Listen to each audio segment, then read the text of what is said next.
आपका जो हस्बैंड है ना, बेवफा हस्बैंड, उसको अगर आपने ठीक करना है तो पहले तो उसको पता हो कि इसकी बेवफाई के कॉन्सिक्वेंसेस क्या होंगे। ये भी मानता हूं कि हस्बैंड बेवफाई करने के बाद उसको एहसास नहीं होता कि उसने कुछ गलत किया है, तो वो रिमोर्स, पछतावा नहीं दिखा रहा हो। अगर ये सोच के उस रिश्ते में हो कि वो एक दिन ठीक हो जाएगा, आसमान से कोई बिजली गिरेगी उसके ऊपर, उसके दिमाग की बत्ती रोशन हो जाएगी, आप फैसला ले लें फिर। अली, आई नो टाइम बिल्कुल, लेकिन मैं लास्ट आपसे शॉर्ट कमेंट लूंगी। आखिरी मेरा सवाल है, आई एम श्योर खवातीन के लिए बहुत ही इंटरेस्टिंग होगा। कोई बेवफा शोहर को ठीक करने का कोई नुस्खा, कोई फॉर्मूला मौजूद है, कुछ ऐसा है?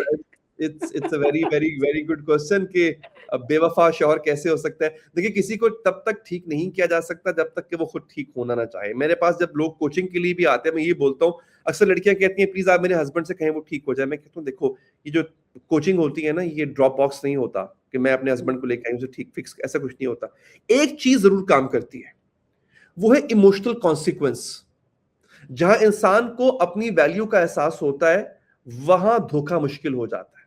ये बहुत इंपॉर्टेंट है। शौहर, आ, आपका जो हस्बैंड है ना, बेवफा हस्बैंड, उसको अगर आपने ठीक करना है तो पहले तो उसको पता हो कि इसकी बेवफाई के कॉन्सिक्वेंसेस क्या होंगे। एक, और अगर आपने ये फैसला कर लिया कि कॉन्सिक्वेंसेस मिनिमम होंगे और मैं साथ रहूंगी इसके साथ, तो फिर मेक श्योर करें कि आप इंटेरोगेशन मोड से बाहर निकलें और घर को सुकून का गहवारा बनाएं। अक्सर लड़कियां, और ये शायद बुरा लगेगा, मैं लड़कियों के हक में बात करता हूं, लेकिन कंटिन्यूस, चूंकि मैं कोचिंग कर रहा हूं उनकी, मेरा कंटिन्यूस इंटरेक्शन रहता है, मैं अक्सर देखता हूं कि वो साथ रहने का फैसला करने के बाद उनको रिवेंज चाहिए होता है और उस बेवफाई को एज अ टूल यूज करती हैं।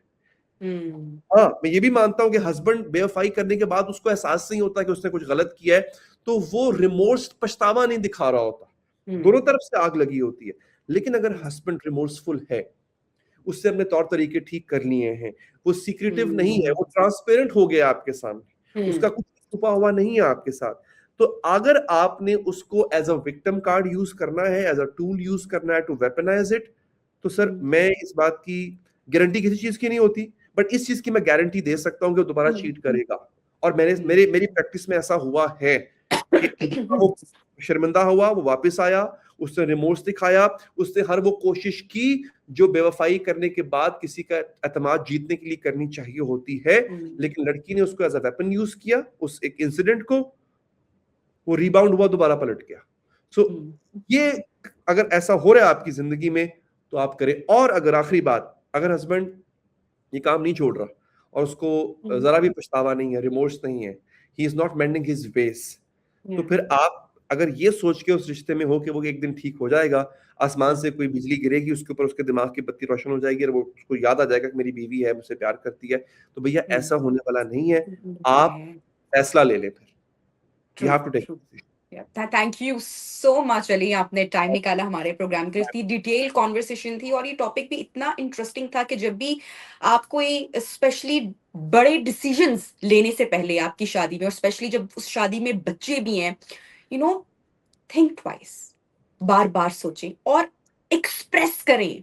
कोई तीसरा शख्स आके आपको नहीं बताएगा। आप दोनों को एक दूसरे के सामने बैठने, अपने फ्लॉज को एक्सेप्ट करें, कहाँ चेंजेस आ सकते हैं वो सब करें। फिर अली ने बड़ी प्यारी बात की कि अगर आप ये सब कुछ नहीं कर सकते हैं, देन मूव ऑन। बहुत मुश्किल है, but thank you so much Ali, आपने टाइम निकाला प्रोग्राम के लिए। अपना फीडबैक लाजमी Amazing. हमारे साथ शेयर कीजिएगा।